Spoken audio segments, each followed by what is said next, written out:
여러분, 심리학에서 세디즘 혹은 매저키즘이라는 이런 단어가 있어요. 뭐 피학적이냐 가학적이냐, 남을 괴롭히는 재미로 사는 사람, 또 괴롭힘을 당할 때 희열을 느끼는 사람, 이렇게 사람을 구별하죠. 그래서 세디스다, 매저키스다 이렇게 말을 하는데, 저는 좀 피학적인 것 같아요. 남한테 이렇게 당해야 행복한 사람 같아요. 아무도 안 믿으시네. 제가 가학적입니다. 근데 좀 당해봤어요. 수일 전에. 수일 전에 집사람한테 된통 한번 당해봤습니다. 이거 뭐 말반지가 요새 세져서 감당이 안 되더라고요. 별 생각이 다 들고. 그런데 하나님이 은혜를 주셨어요. 이 정도 가지고 나는 이렇게 가슴이 아팠구나. 이 몇 마디 말 때문에 내가 이렇게 힘이 들고, 이 그동안 내가 포악했던 것이 회개가 되더라고요. 할렐루야. 아멘을 하세요. 이럴 때는. 어떨 때는 좀 고통을 경험해보고 아픔을 겪어보면 우리가 허물과 죄를 깨달을 수 있는 기회가 되기도 해요. 종종 곤란 중에 은혜를 받고 환난 중에, 시련 중에, 아픔 중에 하나님을 만나는 사람들이 있습니다. 그리고 편안하고 안정될 때보다도 삶이 힘들 때 또 하나님과의 관계가 깊어지는 경우가 있죠. 그래서 어려운 일 당하는 것, 힘든 일 당하는 것이 다 나쁘지는 않다.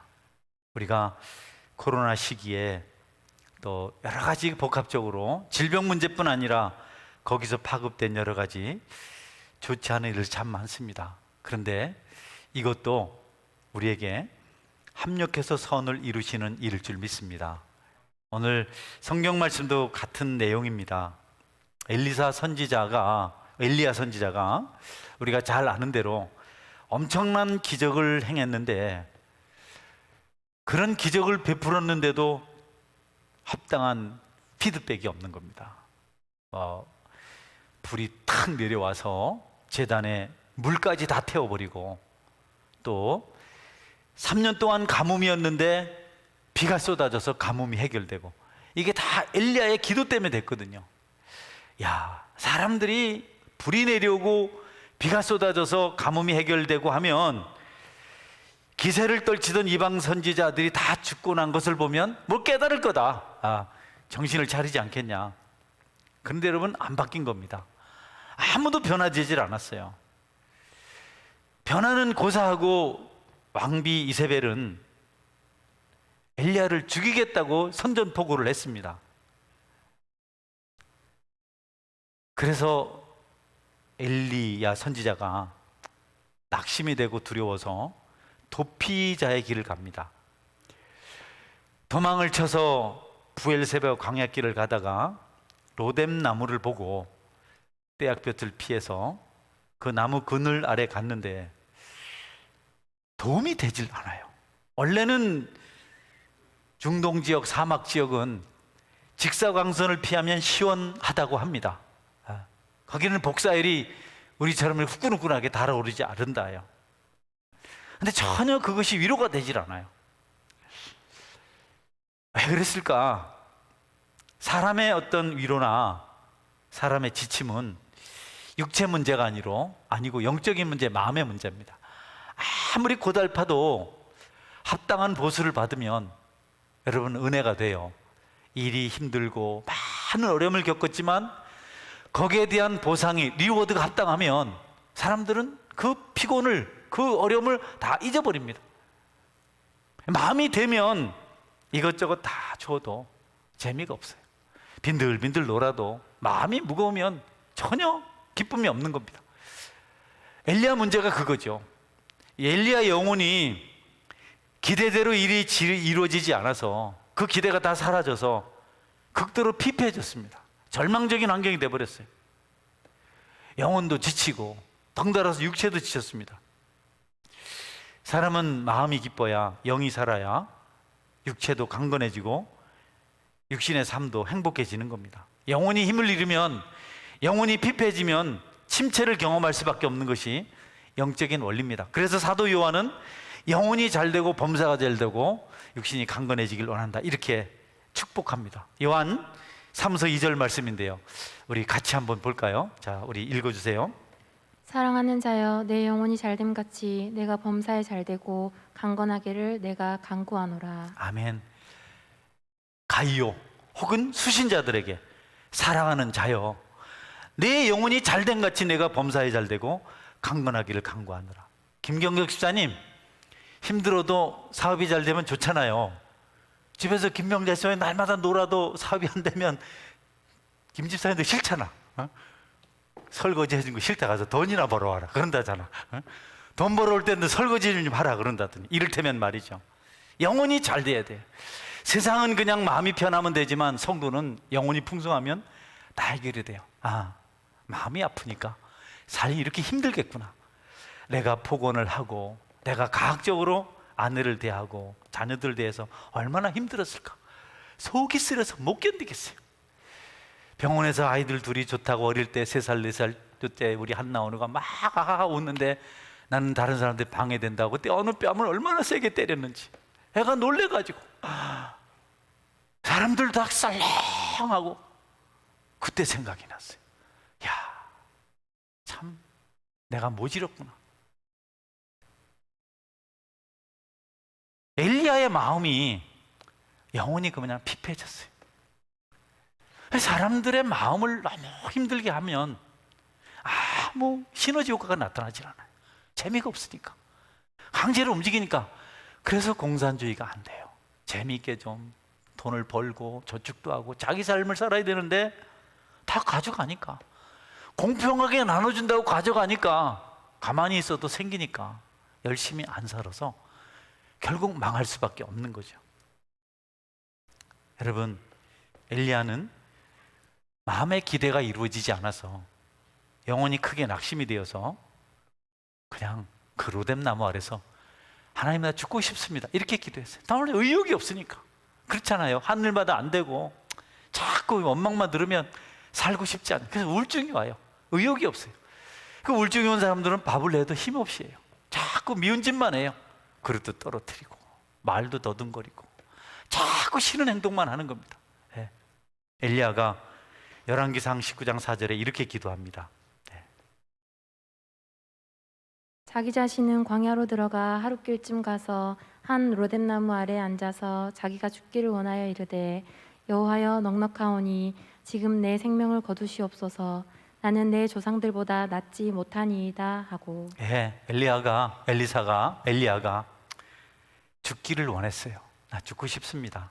나 이제 할 거 다 해봤습니다. 뭐 이 끝까지 왔습니다. 그런데 변화도 없고 나는 이제 쓸모없는 존재입니다. 예. 엘리야가 선택한 로뎀나무, 안식을 줄 알았고 편하게 될 줄 알았고 뭔가 좀 위로가 될 줄 알았던 그 로뎀나무 아래 갔는데 전혀 도움이 되질 않아요. 오히려 불평만 자꾸 생겨요. 참 안타깝죠. 우리가 이것저것 뭐 좀 해보려고 많은 노력을 하고 애를 써봐도 안 될 때가 얼마나 많고, 그럴수록부터 역효과입니다. 열심히 뭔가를 해보려고 허리띠를 졸라매고 그냥 수모와 수치와 고난과 아픔과 뭐 바울 사도 말로는 주림과 목마름과 뭐 태장, 매를 맞는 것과 강의 위험과 바다의 위험과 강도의 위험과 이런 걸 다 겪으면서 해봤는데 안 되는 거예요. 그러니까 나중에 어디 좀 쉴 만한 곳이 없나 생각하고 광야길을 가다가 로뎀나무 아래 갔는데 자꾸 불평만 나오는 겁니다. 안식이 되질 않아요. 그러다가 로뎀나무 아래서 잠이 들었습니다. 할렐루야. 아무것도 안 될 때 잠이 오면 축복이죠. 죽기를 원합니다 그렇게 기도하고는 그냥 나무 아래서 잠을 잤어요. 지치고 상하고 힘들 때 만약에 깊은 잠에 빠질 수 있다면, 그것이 잠이라면 그것은 좋은 일입니다. 그런 일이 있어서 잠을 자지 못하고 근심 걱정 때문에 잠을 뒤척이고 그러면 병이 생길 수 있어요. 하나님께서 이제 일하시려고 먼저 수고한 엘리야에게 잠을 주시면서 시작을 합니다. 여러분에게도 모든 것 맡기고 평강한 축복의 잠이 있기를 축원합니다. 갱년기는 말고 갱년기는 덥다가 추웠다 하니까 안 되는데, 신체적인 어떤 생년상이 아니면 편안하게 잠을 자는 게 복이에요. 그래서 시편 127편 2절에 이렇게 말씀하고 있습니다. 한번 우리 다 같이 읽어볼게요. 시작. 너희가 일찍 일어나고 늦게 누우며 수고의 떡을 먹음이 헛되도다. 그러므로 여호와께서 그의 사랑하시는 자에게는 잠을 주시는도다. 아멘. 막 일하고 일찍 일어나서 일 나가고 늦게까지 수고하고, 그런데 잠을 못 자면 헛방이다 이겁니다. 네. 여호와께서는 사랑하시는 자에게 잠을 주신다. 단잠은 모든 부분에서 회복의 징조입니다. 아이고, 저 곰 같은 놈은 잠밖에 몰라. 그놈이 잘 되는 놈입니다. 잠이 오나 이놈아 꼽지해 놓고 그놈이 출세하는 놈입니다. 조금만 어려워도 잠을 못 자고 약을 먹어야 되고 하는 것은, 여러분, 우리의 건강이 안 좋아졌다는 증거죠. 엘리야는 힘들고 낙심해서 도망을 쳤지만 그래도 건강했어요. 그래서 떡하니 그 로뎀나무 아래서 잠을 자고 있어요. 신약 성경에도 성령 충만한 베드로의 잠에 대한 이야기가 있죠. 당국자들이, 대적자들이 예수님을 십자가에 못 박을 때 많은 박수갈채를 받았어요. 참, 그렇구나, 별것 아니구나, 강하구나, 우리 왕이 강하고 우리 종교지도자들이 강하구나. 그리고 아무 일이 없어서 그냥 백성들이, 이스라엘이 잠잠하니까 또 사건을 터뜨렸어요. 예루살렘의 지도자, 낙타 무릎을 가진 위대한 기도의 사도 야고보를 성전 꼭대기에 떨어뜨려 죽입니다. 그러니까 또 백성들이 환호해요. 야, 진짜다. 여러분, 그렇잖아요. 둘이 붙었는데 하나가 넘어지면 좋아하잖아요. 그때는 검투사들이 사람을 죽이는 그런 일에 재미를 느꼈던, 그런 것에 익숙했던 시대입니다. 그래서 이 교회 지도자를 두려워했는데 그냥 죽여요. 그러니까 막 민중들이 좋아하는 겁니다. 그러니까 두 번째 타겟으로 베드로를 삼았어요. 베드로를 잡아다 가두었어요. 내일 죽어야 되는데, 날이 밝으면 죽을 텐데 베드로가 잠이 들었어요. 여러분, 깊은 잠을 잡니다. 하나님께서 베드로를 살리시려고 천사를 보냈는데요, 천사가 와가지고 베드로야 일어나라, 끄떡도 안 하고 자요. 뭐 아무리 불러도 대답을 하잖아. 그래서 할 수 없이 천사가 옆구리를 쳐서 깨웠다. 옆구리 아픕니다, 급섭니다. 복싱할 때 옆구리 하잖아요. 거기 쳐서 깨웠어요. 여러분, 단잠을 주무시는 그런 여유가 저와 여러분에게 있기를, 그런 은혜가 임하기를 축원합니다. 할렐루야. 단잠 자다가도 옆구리를 치면 일어나야지 돼요. 그래야 삽니다. 그래도 자는 사람은 나쁜 사람이죠. 엘리야가 떼약볕을 가려주는 그 로뎀나무에서 잠을 자고 있는데 천사가 찾아왔습니다. 그런데 성경에 보면 천사가 어루만지며 엘리야를 깨웠다 그래요. 하나님께서 엘리야의 아픔을 알았어요. 엘리야가 그냥 약대 털옷을 입고 수염도 깎지 않고 야인이요, 야인.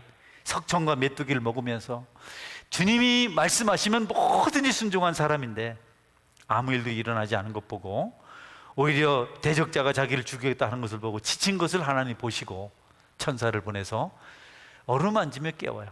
어느 목사님이 하나님의 은혜가 스쳐 지나가는 경험을 하고 나니까 비염이 고쳐졌다 하더라고요. 너무 부드러운 감촉이 자기에게 싹 임했는데 그렇게 봄, 가을에 고생하던 비염이 싹 사라졌다. 그 느낌을 말로 표현할 수 없다. 천사의 방문을, 어루만짐을 엘리야가 경험해요. 그래서 일어나니까 머리맡에 숯불에 구운 떡과 물 한 병이 있었어요. 그리고 천사가 먹으라 그래요. 먹고 힘을 내라고. 또 먹고 막 그냥 감사고 뭐 없어요. 자다가 일어나서 비몽사몽간에 먹고도 자는 겁니다. 우리 어른들이 어른의 말을 들으면 자다가도 떡이 생긴다. 엘리야가 하나님 말씀 잘 들어서 자다가 떡을 얻어 먹었어요. 근데 숯불에 구운 떡을. 숯불에 구운 떡은 베드로도 먹은 떡 아닙니까? 숯불에 떡 구운 거 좋은 거죠. 어떤 분들은 그렇게 말해요. 왜 어른들은 자는 아이를 깨워서 떡을 먹으러 하는지 모르겠다. 지금은 그렇지만 옛날엔 떡이 얼마나 귀합니까? 엘리야가 하나님께서 주시는 좋은 것을 다 먹고 힘을 얻었어요. 네가 갈 길을 가야 되기 때문에 먹고 자고 마시고 먹고 마시고 자고 쉬어서 힘을 얻어서 다음 일을 해야 된다. 여러분, 제가 지난주에 휴가 다녀왔거든요. 오전 예배는 제가 말씀 못 드리고 오후 예배 오신 분들에게 말씀을 드렸는데 참 좋은 시간이었습니다. 또 각별히 함께 교제하던 목사님이 마침 그 지역 거제도로 사역지를 옮기셔서 그곳에 가서 새벽 기도하고 수요 기도회도 하면서 교제를 하는데 참 풍성한 시간이었습니다. 목회자도 가끔 한 번씩 다른 교회를 가보면 좋겠다 하는 그런 생각이 드는 은혜가 있었습니다. 네. 어쨌든 엘리야에게도 잠깐 동안이지만 하나님이 임재하시는, 하나님이 주시는 그런 회복의 기회가 주어졌어요. 힘을 얻게 되었어요. 다음 사역을 할 수가 있었죠. 엘리야가 성경에서 하나님께 주시는 음식을 먹은 것들이 몇 곳에 있어요. 우리가 잘 아는 대로 가뭄이 찾아왔을 때 그리 시냇가에서 그 시냇물을 마시면서 까마귀가 물어다주는 떡과 고기를 먹었던 것. 또 하나는 사르밧 과부에게 보내줘서 마지막 남은 가루, 기름 가지고 만든 보잘것없는 작은 떡 하나. 그리고 오늘 본문에서 숯불에 구운 떡과 물 한 병. 엘리야가 하나님을 통해서 얻어먹은 음식 중에 오늘 본문에 나타난 음식이 최고의 음식입니다. 까마귀가 떡과 고기를 물어줬는데 뭐 별거겠어요, 여러분. 까마귀가 가져다 준 게 뭐 대단하겠습니까? 어쨌든 하나님께서는 어떤 사역을 감당하려고 또 감당하고 있는 그 일꾼에게 주시는 것보다도 그 일을 감당하다가 또 어느 사명을 마치고 수고하고 애쓰고 지쳐있는 그에게 더 풍성한 대접하신 것을 볼 수가 있습니다. 영적으로 풍성해서 마음껏 봉사하고 참 열매가 있고 할 때는 육체적으로 먹을 것이 안식이 그렇게 필요하지 않아요. 그 일이 잘 되기 때문에. 정말 쉬어야 될 사람들은 날마다 노는 사람입니다. 그들이 가장 된 겁니다. 돈도 못 벌리고 안 벌리고 뭐가 잘 안 되고 그런 사람은 진짜 좋은 거로 대접받아야 돼요. 혹시 여러분 집에 일거리도 없고 어디 나가도 대접도 못 받아서 집에서 놀고 있는 사람 있으면 잘해 주시기를 주의 이름으로 축원합니다. 잘 나가는 사람들은 그냥 내버려둬도 잘해요. 하나님께서 엘리야 가장 지쳤을 때 최고의 대접을 해주셨어요. 잠도 자게 하고 좋은 음식도 주고 또 자게 하고. 그런 다음에 엘리야가 회복되었을 때 두 번째 사명을 주십니다. 너는 이제 힘을 내서 40일 40 낮밤을 달려가야 돼. 가야 된다. 그리고 거기서 사명을 받아야 된다. 그래서 엘리야가 그 떡과 물을 먹고 마시고 힘을 얻어서 40일 밤낮을 달려요. 40. 그래서 어디로 갔냐면 호렙산으로 갑니다. 호렙으로. 하나님께서 힘 주시고 다시 그에게 사명을 맡기시려고 계속해서 길을 걷게 하셨고 마침내 그 사명을 받게 됩니다. 여러분, 지치셨나요? 혹시 마음이 아프십니까? 은혜가 되지 않고 이런저런 일 때문에 짜증이 많이 나십니까? 혹시 누군가가 여러분의 가슴판에 상처를 남기진 않았습니까? 여러분이 원망스러운 것 같지만 불평하는 기도라도 하나님께 간구하면 하나님께서 그 중심을 아시고 여러분에게 회복의 은혜를 주실 줄 믿으시길 바랍니다. 혹시 여러분 스스로 연약하고 부족해서 넘어져서 죄 가운데서 방황하다가 그 피폐함 때문에 힘들어하고 있는 분이 계십니까?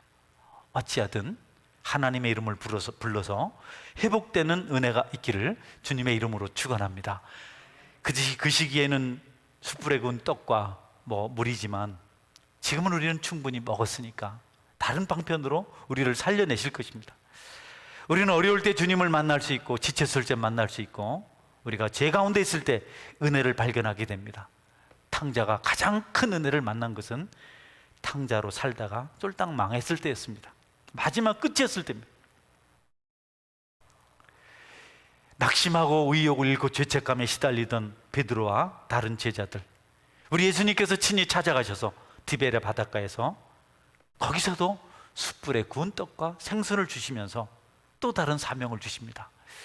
내가 은혜를 받았다, 힘을 얻었다, 내가 엄청난 영적 능력이 생겼다, 그것은 다른 것으로 분별할 것이 아니고 하나님께서 그때 여러분에게 사명을 맡기느냐 하는 것입니다. 여러분이 나는 은혜 받았어요, 충만해요, 나는 정말 요즘 엄청나게 좋아요, 여러분 그게 말일 뿐일 수 있어요. 정말 그렇다면 하나님께서는 여러분에게 여러분이 할 일을 갖게 하실 겁니다. 엘리야가 열심히 달려서 호렙산으로 갔어요. 호렙산은 모세가 사명을 받던 곳입니다. 꺼지지 않는 떨기나무, 계속해서 불은 타고 있는데 나무가 타질 않아요. 너무 신기해서 가보니까 거기 하나님이 계셨어요. 가서 내 백성을 구하라, 고통받는 내 백성 이스라엘을 구하라. 엘리야도 거기에서 사명을 받습니다. 가서 아람의 왕으로 하사엘을 세우고 또 이스라엘 왕으로 예후를 세우고, 그리고 엘리사에게 기름 부어서 선지자를 삼아라. 하사엘이 죽이지 못한 자를 예후가 죽일 것이고 예후가 죽이지 못하고 남은 자들을 엘리사가 죽일 것이다. 하나님의 심판을 엘리야에게 말씀하세요. 엘리야가 이제는 전장에 나가서 싸울 필요가 없게 됐어요. 뭐 이세벨 죽이고 할 필요가 없게 되었어요. 하나님께서 단지 너는 가서 일꾼을 세워라, 기름 부어라. 하사엘에게 기름을 붓고 예후에게 기름을 붓고 그리고 엘리사에게 기름을 넣어서 그들을 일꾼으로 세워라. 베드로에게도 그렇게 말씀하셨어요. 베드로에게도 내 어린 양을 먹이라고. 하나님께서 방문하시고 은혜 주신 그 배경에는 반드시 새로운 사명이 주어진다는 사실을 명심하시고 여러분이 은혜 받은 것을 사명을 실천하는 것으로 확신하실 수 있기를 주의 이름으로 축원합니다. 아무 짐도 지지 않고 은혜 받았다, 이것은 여러분 거짓말이에요. 하나님께 은혜를 받으면 가만히 있을 수가 없어요. 복음을 들고 나가야 되고 교회에서 무슨 굳은 일이라도 살펴서 섬겨야 되고 약한 자를 돌아보는 데 전심을 다해야 됩니다. 그게 은혜 받은 자의 모습이죠. 노아는 당대에 은혜를 입었더라. 방주를 짓잖아요. 노아가 120년 동안 열심히 방주를 만들잖아요. 세상 사람들 다 먹고 마시고 시집가고 장가가고 사고 팔고 심고 거두고 이런 일에 재미 붙이고 있는데 노아 할아버지는 계속 배만 만들고 있습니다. 120년 동안 하나님 주신 힘을 가지고. 은혜 받지 못하면 절대로 주님의 일에 헌신하지 못해요. 찬양 봉사, 식당 봉사, 안내 봉사, 구역장 교사, 이런 일들은 은혜가 있어야 하는 거예요. 교회 여러 가지를 여러분들이 물질을 드리고 하는 일이 하나님께서 공급하시는 엘리야에게 주셨던 그것, 베드로에게 주셨던 그것, 노아에게 주셨던 그것이 있어야 되는 겁니다. 베드로와 도망간 어부들 찾아가셔서 아무 말씀도 안 하시고 먹을 것 주시고 질문하시잖아요. 나를 사랑하느냐? 나를 사랑하느냐? 내 어린 양을 먹어라. 내 어린 양을 먹이라. 엘리야 이야기 볼까요? 열왕기하 19장 5절에서 8절 말씀 은진 집사 읽어주세요. 나무 아래에 누워 자더니 천사가 그를 어루만지며 그에게 이르되 일어나서 먹으라 하는지라. 본즉 머리맡에 숯불에 구운 떡과 한 병 물이 있더라. 이에 먹고 마시고 다시 누웠더니 여호와의 천사가 또 다시 와서 어루만지며 이르되 일어나 먹으라. 내가 갈 길을 다 가지 못할까 하노라 하는지라. 이에 일어나 먹고 마시고 그 음식물의 흠을 의지하여 40주 40야를 가서 하나님의 산 호렙에 이르니라. 아멘. 회복이 됐어요. 엘리야가 하나님 주시고 해서 우리 서원교회가 지친 사람들에게 회복을 주는 교회가 되기를 축원합니다. 마음이 아프고 시험이 들고 그런 분들이 교회에서 자꾸 위로를 받고 그래서 힘을 얻어서 사명을 다시 받고 회복이 돼서 봉사할 수 있게 되죠. 베드로도 똑같아요. 베드로도 요한복음 21장 18절 19절 읽어주세요. 진실로 진실로 내게 이르노니 내가 젊어서는 스스로 띠뛰고 원하는 곳으로 다녔거니와 늙어서는 내 팔을 벌리리니 남이 내게 띠띠우고 원하지 아니하는 곳으로 데려가리라. 이 말씀을 하심은 베드로가 어떠한 죽음으로 하나님께 영광을 돌릴 것을 가리키심이러라. 이 말씀을 하시고 베드로에게 이르시되 나를 따르라 하시니. 아멘. 노아는 하나님의 은혜를 입고 방주 만드는 일을 해요. 방주 만드는 참 무료하고 힘든 일을 해요. 세상 사람은 다 자기 좋은 것 찾아서 살아요. 말씀드렸듯이 먹고 마시고 시집가고 장가가고 사고 팔고 심고 거두고 그냥 재밌잖아요. 사고 파는 일 얼마나 재밌습니까? 이문이 남잖아요. 심고 거두는 일 재밌잖아요. 추수하고 잘하는 거 보기도 어느 집사님 집에 가니까 뜰에 말이죠 파 야채들이 자라고 있고 그러더라고요. 그 보기 얼마나 좋아요. 그 재물로 농사 짓고 돌보지 않습니까? 그런 일에 재미 느낄 때 이 바보 같은 노아는 그저 방주만 만들고 있는 겁니다. 방주만. 그런데 노아의 가족이 살고 그렇게 순종한 노아가 인류를 구한 줄 믿으시길 바랍니다. 할렐루야. 예, 베드로도 물고기 잡으러 갔는데 다시 십자가 앞으로 옵니다. 예, 십자가에 달려 죽는 순교자의 길을 걷죠. 하나님께서 원하시는 성도의 삶의 모습입니다. 변하고 싶잖아요. 잠깐 어느 목사님과 만나서 이런 얘기했어요. 안목의 목사님은 교회를 잘 섬겨서 지금 모든 노후 문제를 다 해결했다고 하던데 우리가 말하기를 그는 목회 인생이 끝이 났다. 노후를 벌써 다 준비해 놨는데 무슨 생명력 있고 무슨 열심이 있겠냐. 예. 의미심장하잖아요. 하나님 앞에 십자가 앞에 방주 앞에 나와야 합니다. 홍수 심판이 시작되었을 때 유황불 심판이 시작되었을 때 그들은 피할 곳이 없었습니다. 아브라함은 일찍 헤브론에 가서 하나님을 만나고 심판에서 구별되어 있었습니다. 노아의 가족들도 마찬가지입니다. 거센 폭풍과 불어오고 땅에서 샘이 터지고 하늘이 열려서 물이 쏟아질 때 노아의 가족들은 방주로 들어갔어요. 많은 사람들이 방주 가까이로 달려왔지만 때가 늦었습니다. 방주 문이 이미 닫혀버렸습니다. 여러분에게 있는 소망, 삶의 비전이 무엇입니까? 잘 먹고 잘 살고 편안하게 노후를 준비하겠다고 혹시 하나님의 일에 소홀히 하고 여러분의 등을 따뜻하게 하고 배를 부르게 하려고 그 나라와 그 일을 구하고 하나님의 교회를 섬기는 일에 여러분이 혹시 인색하거나 게으르지는 않습니까? 하나님 앞에 가서 받을 상이 우리에게 없을 수 있습니다. 땅에서는 고통을 당하고 어렵지만 결국은 우리가 하늘에 가서 보상을 받습니다. 엘리야는 열심히 일하고 마지막 순간에 아무것도 얻질 못했어요. 절망적이었어요. 그런데 로뎀나무 아래서 그 지친 엘리야를 하나님께서 위로해 주십니다. 베드로 같은 사람도 천사가 옆구리를 쳐서 깨웠는데 그 지친 엘리야는 주님의 일을 하다가 지친 엘리야는 어루만지며 깨우시고 최후의 음식으로 대접을 해주셨습니다.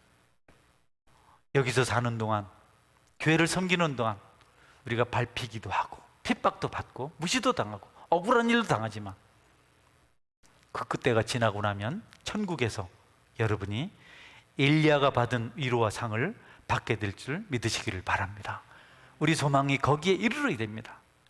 여기서 서운하고 여기서 조금 안 좋은 거 다 괜찮습니다. 애썼는데 보상 없는 거 다 괜찮습니다. 누가 알아주지 않는 거 다 괜찮습니다. 우리가 영원히 살 곳에 가서 거기서 위로를 받아야지, 거기서 인정을 받아야지. 나그네 인생 어차피 힘든 것 아니겠습니까?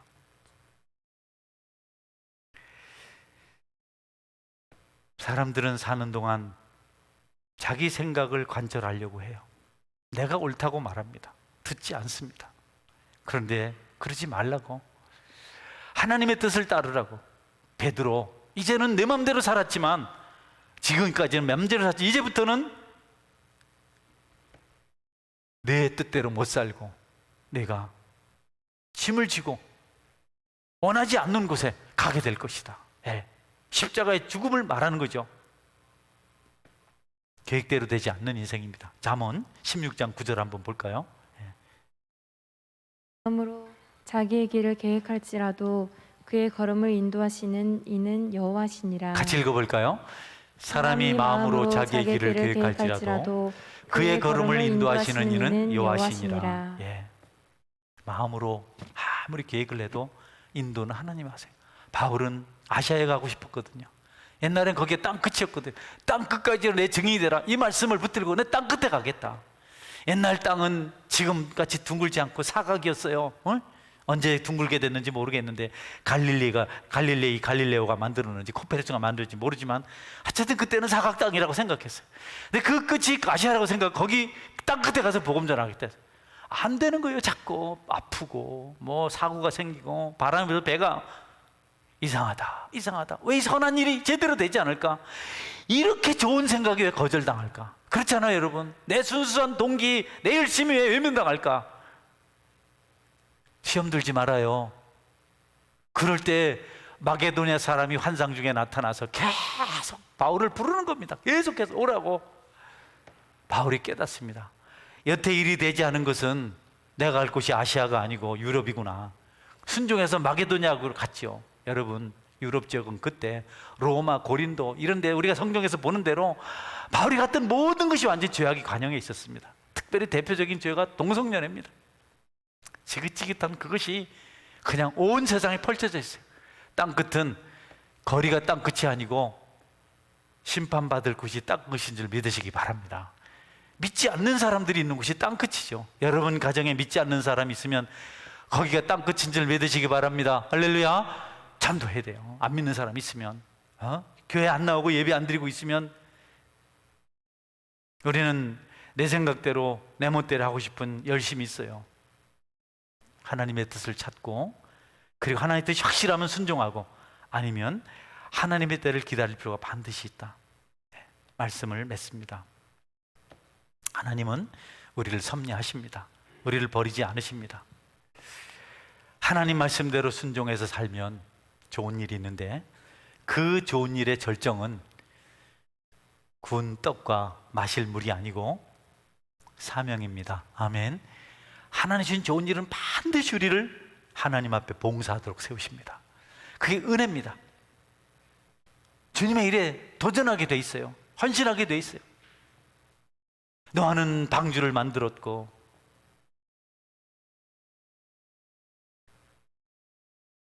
엘리야는 기름 부어서 세 사람을 일꾼으로 세웠고, 엘리사는 유명하지 않습니까? 아담과 하와는 불순종해서 자신도 죽고 저주받고 인류도 망하게 만들었습니다. 하나님의 뜻을 찾고 그 뜻에 순종할 수 있게 되는 것이 은혜 받은 증거다. 하나님의 사랑을 받는 증거다. 누가 뭐라고 해도 그 일은 해야 될 일이다. 하나님은 그 사람을 다시 이렇게 세우셔서 호렙으로 보내서 일하게 하셨다. 여러분이나 저나 또 교회가, 여러분 주님 오실 때까지 사명을 감당하는 교회가 될 수 있기를 주의 이름으로 축원합니다. 그런 교회가 되야 됩니다. 여러분도 마찬가지입니다. 봉사가 어렵죠. 무인봉사니 더 그렇습니다. 교회는, 교회가 무슨 뭐 제어 기능이 없잖아요. 나 안 합니다 하면 끝이고, 나 갑니다 하면 끝이잖아요. 네. 근데 그런 환경 속에서 꾸준히 주어진 사명을 10년, 20년 감당한다는 것은 여러분이 하나님을 통해서 은혜 받은 증거입니다. 아멘. 혹시 여러분 중에 섬기던 일을 멈추고 이런저런 이유 때문에 그냥 엘리야처럼 로뎀나무 아래서 안식도 누리지 못하고 천사의 방문을 기대하고 있는 분이 있다면 오늘 그 천사 만나시기를 주의 이름으로 축원합니다. 탁 달라집니다. 그냥 그 자리에서. 하나님께서 마지막으로 일야에게 사명을 주시던 장면만 말씀드리고 말씀 맺겠습니다. 호렙산으로 가서 동굴 속에 있는데